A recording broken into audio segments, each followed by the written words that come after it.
since I did the song parody last night, I think I'll talk about Sweeney Todd. Now, I am cheating because I am able to go off memory pretty well. I have not had the time to watch anyone's recommendations, such as the Addams Family Child's Play. It's just been a much busier month than I expected.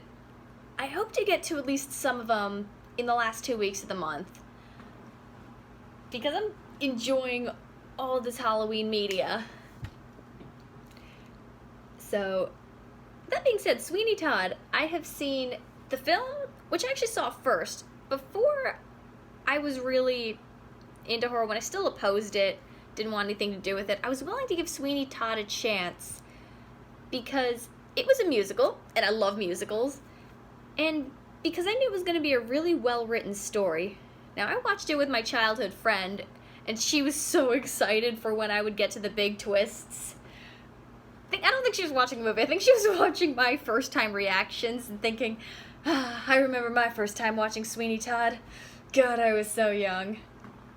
There's a 2.5-year difference between us, so that comes up once in a while. Now, I've seen the film, and I've seen the play. The play is longer. It does have more material. It does go into more of the characters, and I will admit, I do like the deep voice for Anthony in the musical versus the film. Even though I think, I haven't looked up the actors, I really should have. I think it's Jamie Campbell Bower. He does a good job. I think all the actors do. They're pitch perfect. It's an all-star cast. And dang, they're so good. It is entertaining to watch. What I find interesting about Sweeney Todd, one, I think it's the tragedy of it is so interesting. Oh, it is, God, there's so much to it, it's hard to explain. So essentially, a falsely accused man whose life was ruined by a judge who wants his wife comes back for revenge. And how deep he gets into that, I know, been talking about that a lot. It's Halloween, I can. But Sweeney Todd's another one that really deconstructs it, and I find that very interesting.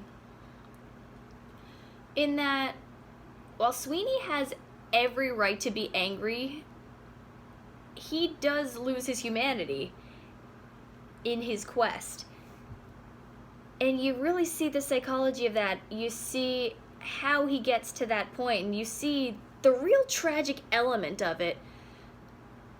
But you understand the psychology of these characters and all this human vice that comes into play with all these characters, as well as the victims who are left behind.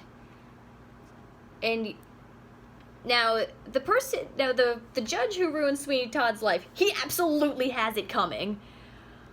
With what he does to this family, with what he does to Sweeney, with what he does to his wife, with Lucy, with what he does to Joanna. But Sweeney's also no saint either.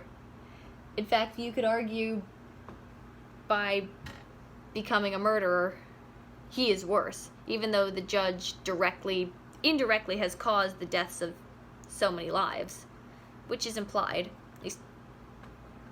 Especially with, he sends Sweeney away, falsely accuses him of whatever crime because he wants his wife. Very much human sin.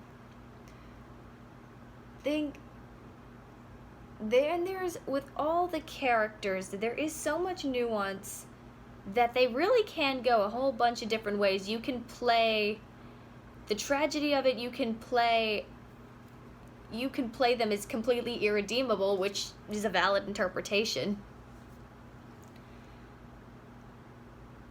I think, now, oh God, there is a bit of a catharsis factor, but it also warns you the dangers of that, of sinking down so low, even if it is fully deserved, and how some people really can't recover from certain traumas, which is unfortunately part of the human condition. Sweeney Todd has got it going on. Oh, I wrote the song parody. I don't know how long that took. I think I wrote that in high school, early college, purely because I thought it was funny. Now, with Sweeney Todd, there's something about it that feels like a German fairy tale. It has roots in classical theater, and tragedy predates comedy by 50 years, if my public school education serves me right. But I do find... Now, German fairy tales, the intent behind those was scare people into good behavior.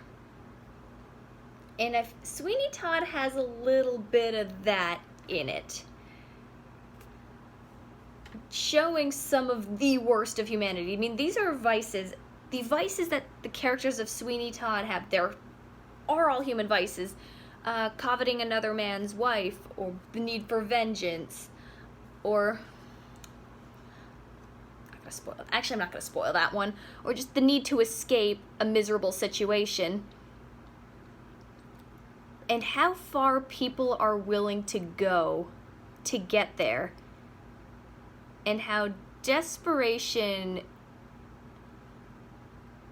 in such a miserable, harsh world can drive people to do the most heinous things. I find it's a very interesting study on the worst of the human condition.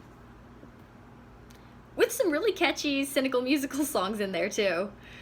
It's not campy like Little Shop of Horrors.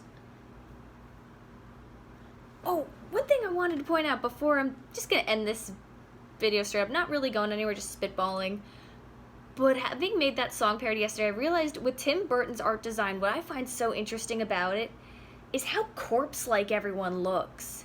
In that they've already, their souls have died, and now they are navigating this miserable purgatory, which I find so fascinating. Because you see how everyone's sins reflect upon them, and you see how dead everyone looks, the paleness, the